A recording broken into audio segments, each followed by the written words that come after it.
A familiar face to us here at Civic Center TV is our good friend Brooke Allen, former host of this show, who's now the host of her own podcast, Caffeinated Conversations with Brooke Allen, which you can find all over the web and anywhere that you get your podcast. Let's bring Brooke in on the show. Welcome back to the Splash Live, Brooke. Hey, thank you, Tyler. I'm like a bad penny. I just keep coming back. Hey, that's what they say about me every day, and I'm the host of this show. So, Right. hey, they got nothing but smiles when Brooke Allen is on the Splash Live. Tell us about your new show, Caffeinated Conversations with Brooke Allen. Really cool. I've seen a couple of episodes of this. What should people know? Well, I guess people should know that this is a podcast that's not done, in my basement, which is flooded, by the way, because of all the rain.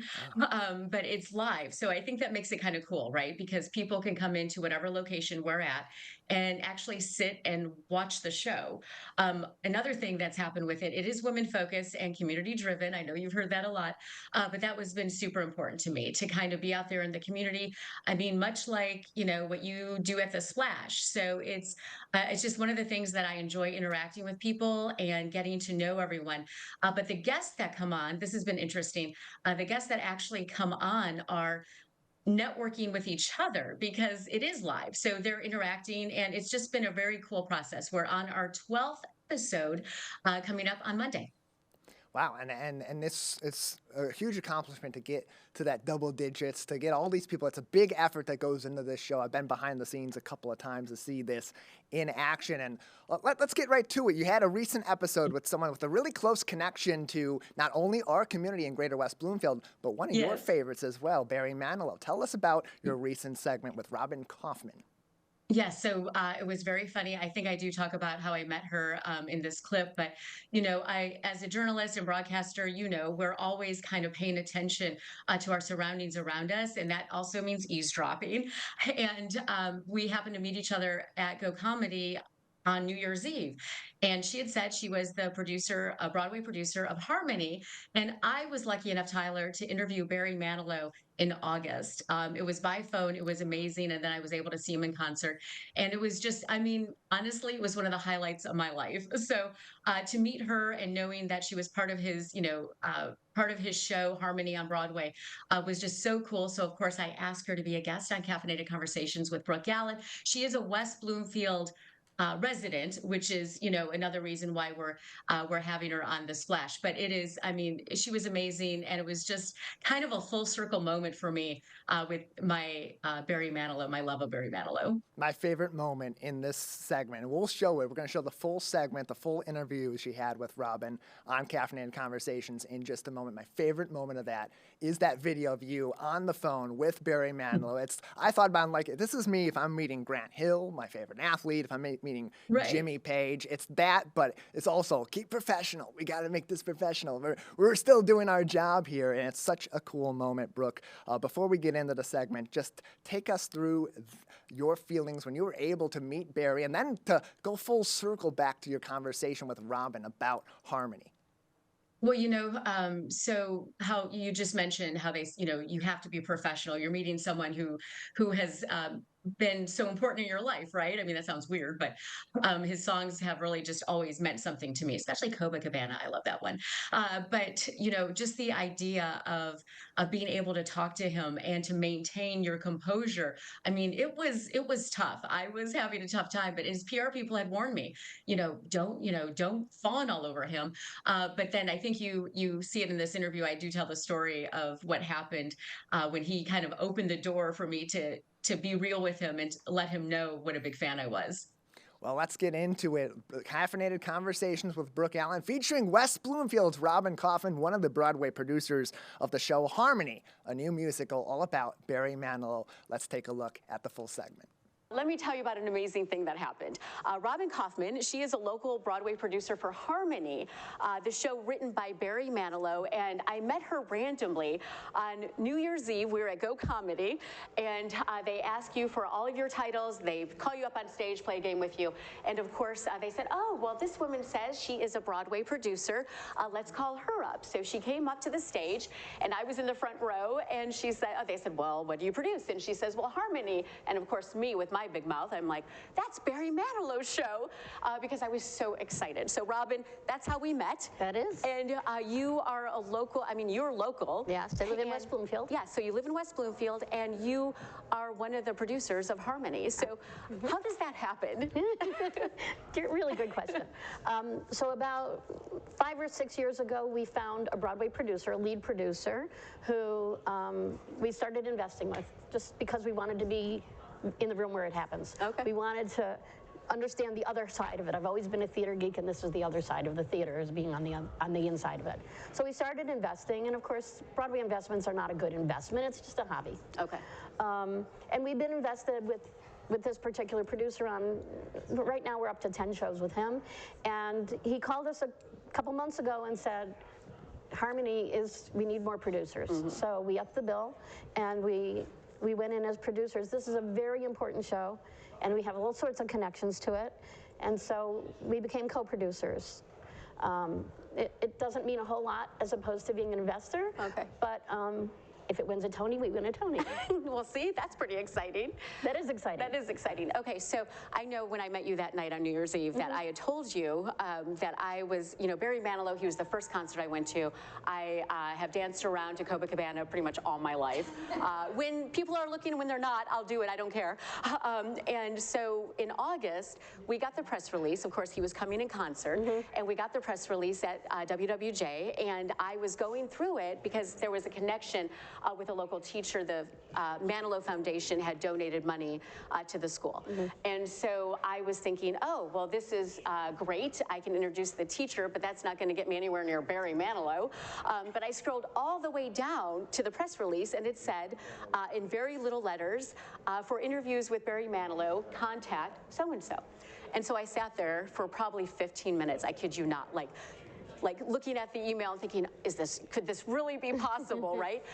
So I went ahead, I emailed Victoria, and went on the air, came off the air. There was a response from her that said, okay, when do you want to talk to him? And I just about died, let me tell you. It was so exciting. I was just so thrilled. I think we actually have a clip of that interview. Of course, he was on the phone, but you can see my reaction. So I think we're going to look at that right now. So he is right there saying he came on the phone, and his PR people were very specific. They said, okay, listen, we can tell you're a fan, but do not fawn over him. He doesn't like that. So just be very professional. Do not say anything that is going to make him uncomfortable. So he came on the phone, and they said, you're connected to Mr. Manilow. And I said, oh, Mr. Manilow, thank you so much for taking the time to talk to me. And then he said, oh, don't call me Mr. Manilow, call me Barry. And I was like, game on. So I ended up saying to him, oh my God, let me tell you, you were the first concert I ever went. I mean, it went on. And he was like laughing hysterically. And so I had made a ploy during this interview to say, I said, look, I really wish I was a music teacher. And he said, well, why? And I said, well, because then I could maybe meet you backstage. So he said, well, you know what? I'm going to let Victoria know, and you are going to meet me. And so I mean, it was awesome. Yeah. So we hung up, and I had to rush to go back on the air. And then my news director at the time was waving his phone, and I thought, oh no, it's the PR people, and they're gonna yell at me because I called him Barry and this and that. And she said, when I got to the phone, she said, in all my years, I have never heard anyone charm him like you charmed him. And you are going to be meeting Mr. Manilow. So it was awesome. It was awesome. Short story, I did not meet Mr. Manilow. I was on the Cleveland PR list, and we were in Detroit, so it didn't happen. I was in the same room with him, and he walked by me. I could have probably touched his jacket maybe, but you know what, that was good enough, because I never in my life thought, my mom is here, she took me to my first concert, never would have thought that would have happened. Right. See, I even get misty about it, because it was such an amazing moment in my career. Yeah. And so for you to be one of the producers of the show, and of course the show opened in November, right? Opened in middle of November, and unfortunately it's closing on February 4th. February 4th, okay. Yeah. So the show is closing, and I know that the lead, his mom is here, right? So Pam Kornfeld, Danny's mom. Thank you so much, Danny's mom. Danny plays the young rabbi. Okay. And Chip Zion, who has multiple Broadway credits and Tonys, plays the older rabbi, Okay. as his older, and it's based on a true story. So the characters of that are portrayed in the play, actually, one of them had their grandchild in the audience on opening night. Really? Okay. Yeah. So, you know, very cool. I know the timing of this show maybe is, you know, maybe is what has affected it. Has he come out and said anything? Because I know he did mention Harmony in that interview with me. Right. And he said, you know, I'm so nervous. I just don't know what to expect. Yeah. The only thing I can tell you that he has said about it is that it opened at the Yiddish Theater about 1.5 years ago, and unfortunately he had tested COVID positive and couldn't make it to opening night, but he was quoted as saying it's his favorite thing he'd ever done. Really? So, and you have also been in the same room with him. Yeah, but, Right, but only on that opening night, okay. you know, waving across Right, the yes, hallway. exactly, right. So, so do you think you'll invest in another Broadway show, or how's this looking for you? We're already invested in, I think, 4 or 5 more Broadway shows coming up. We have a workshop coming up next month we're going to New York for. And we have a couple more coming up. I don't know that we'll ever be producers again. This was a show that really hit hard with us. It's a great story, and we have the local connection with Danny, who has known my daughter since they were in preschool together. So that's why we stepped up and became producers this time. But typically we just invest in the theater, just for the love of the theater, not because we expect to make a killing, and we're not going to, but because we like to support the arts, and I'm hoping really hard that Broadway recovers from COVID, which it still hasn't, and that the tourists start coming back in and going to see the shows. So out of curiosity, what is your favorite show? Oh, geez. I have a lot of different answers for that. Okay. My most favorite classic show is probably either Chicago or Fiddler on the Roof. My most favorite more current shows come from Away, hands down. Okay. Come From Away was an amazing story also based on a true story. Okay. So when local, you know, I mean, obviously we've got beautiful theaters in this area, right? The Fisher, the Fox, all of those. So how often do you go to shows? Do you do it a lot?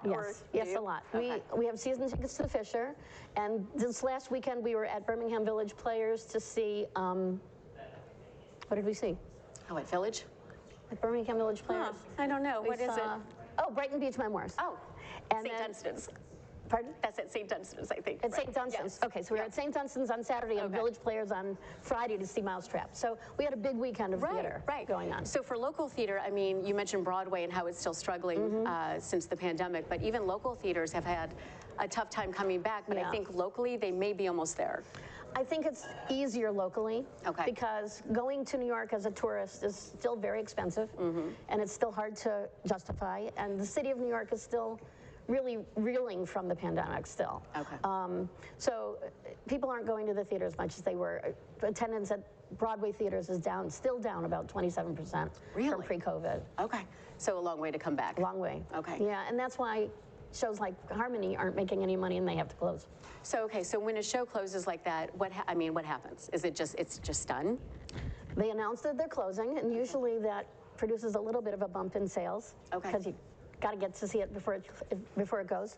They announce that they're closing, and then on closing night they have a party and everybody goes their own way. Really? Yeah. That is so sad. Yeah, it really is. It is, yeah. It really is. That makes me sad. But hopefully for actors like Danny, they'll have something new to do very soon. His mom said he's gone on audition, He's so already we wish him the best auditioning. of luck, right? Absolutely. And so February 4th, it's closing, so that is the last absolute night. Correct. Okay. Correct. Who's jumping on a plane with me to go see Harmony? Can you get me a ticket? It's an amazing show. It's based on a true story. It's the story of 6 young men who were very, very popular in Europe in the 20s and 30s. They called themselves the comedian harmonists. And they played Carnegie Hall, they made movies, they were worldwide known, big name. And then in the 30s, they were in Germany, they were based in Germany, and Hitler came along and destroyed all record of their existence because 3 of them were Jewish and 1 was married to a Jew. Okay. About 30 years ago, Barry Manilow and his writing partner, Bruce Sussman, uncovered their story somehow. I think Bruce saw a documentary about him or something, and they decided to put the show on Broadway, and it took 30 years. Like I said, Barry says it's his favorite thing he's ever done. And we finally made it happen, and it's a real thrill. Yeah, that's so awesome. Well, I'm sorry it's closing, but he got that, right? He got it. I mean, he got it, so that's awesome. 30 years in the making, so that is so awesome. And it was so awesome that I met you. Yeah. See, I know one thing that I've learned through my career is that you always have to kind of pay attention right? And that includes eavesdropping. But at this point, you were actually on the stage and said who you were and what you did. Right. So I wasn't totally eavesdropping with that. Right. So thank you so much. I appreciate you coming, and I know that we'll keep in contact. Please. And I just can't wait to hear future endeavors, and especially with Danny too. So thank you for coming. Caffeinated Conversations with Brooke Allen. All of their episodes are on mymichigantv.com. You can also search all across social media and everywhere you get your podcast for Caffeinated Conversations with Brooke Allen. What a great show that was with Robin Kaufman, Brooke. And you kind of mentioned it sort of directly in that interview, but and even as we discussed it before the segment, the difference between your previous role in kind of traditional media and talking with guests and telling stories from throughout the community and this format for a podcast. And so after this conversation with Robin, a local person from West Bloomfield, how does that really exemplify just how this medium, podcasting, allows you to really expand your interests and the ability for you to have strong conversations with people about important topics? Well, Tyler, it's funny because, I don't have to talk in sound bites anymore. Right. And, we're talking 15, 20 seconds max is what we want from people usually in the traditional media. So this podcast has really opened up the door for those deeper conversations, like you mentioned. And, it's amazing what you end up learning because you have time to ask the questions that you may not have or that you may have to cut out of certain interviews because there's just not time. And then you have to really decide what's important and what's not. But in this case, that was, I think, 10 minutes almost. You're able to really explore and get to know the person. And, I'm so excited because Robin and I actually had a great connection. So we are keeping in touch. I know she's got another show that she mentioned they're workshopping. So I expect to have her on regularly as these shows get updated and to learn what she's doing. And it's just so awesome that she's from West Bloomfield. And lastly, Brooke, you had mentioned that earlier on before we got into the segment that the main focus, one of the big focuses of this podcast, of your new show, is focusing on women and on locally owned small businesses as well. And why was that focus something you wanted to really hone in on when you created the show? It's just one of those things that are so important to me. Again, something from traditional media, you can really have a love of something or want to explore it more, but honestly, you just can't.